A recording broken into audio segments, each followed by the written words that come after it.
رسول اللہ صلی اللہ علیہ وسلم نے فرمایا کہ ایک روز موسیٰ علیہ السلام نے کھڑے ہو کر بنی اسرائیل میں خطبہ دیا تو آپ سے پوچھا گیا کہ لوگوں میں سب سے زیادہ صاحب علم کون ہے؟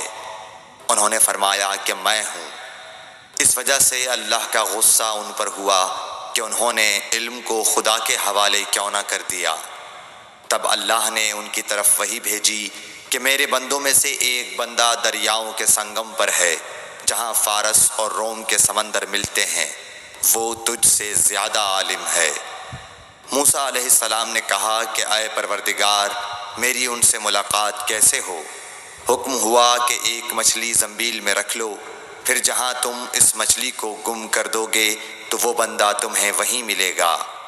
تب موسیٰ علیہ السلام چلے اور ساتھ اپنے خادم یوشع بن نون کو لے لیا، اور انہوں نے زنبیل میں مچھلی رکھ لی۔ جب ایک پتھر کے پاس پہنچے، دونوں اپنے سر اس پر رکھ کر سو گئے، اور مچھلی زنبیل سے نکل کر دریا میں اپنی راہ بناتی چلی گئی۔ اور یہ بات موسیٰ علیہ السلام اور ان کے ساتھی کے لیے بے حد تعجب کی تھی۔ پھر دونوں باقی رات اور دن میں جتنا وقت باقی تھا چلتے رہے۔ جب صبح ہوئی، موسیٰ علیہ السلام نے خادم سے کہا، ہمارا ناشتہ لاؤ، اس سفر میں ہم نے کافی تکلیف اٹھائی ہے۔ اور موسیٰ علیہ السلام بالکل نہیں تھکے تھے، مگر جب اس جگہ سے آگے نکل گئے جہاں تک انہیں جانے کا حکم ملا تھا، تب ان کے خادم نے کہا کہ کیا آپ نے دیکھا تھا کہ جب ہم صخرہ کے پاس ٹھہرے تھے تو میں مچھلی کا ذکر بھول گیا؟ بقول بعض صخرہ کے نیچے آب حیات تھا، وہ اس مچھلی پر پڑا اور وہ زندہ ہو کر بقدرت الہی دریا میں چل دی۔ یہ سن کر موسیٰ علیہ السلام بولے کہ یہ ہی وہ جگہ ہے جس کی ہمیں تلاش تھی، تو وہ پچھلے پاؤں واپس ہو گئے۔ جب پتھر تک پہنچے تو دیکھا کہ ایک شخص کپڑا اوڑھے ہوئے موجود ہے۔ موسیٰ علیہ السلام نے انہیں سلام کیا۔ خضر نے کہا کہ تمہاری سرزمین میں سلام کہاں؟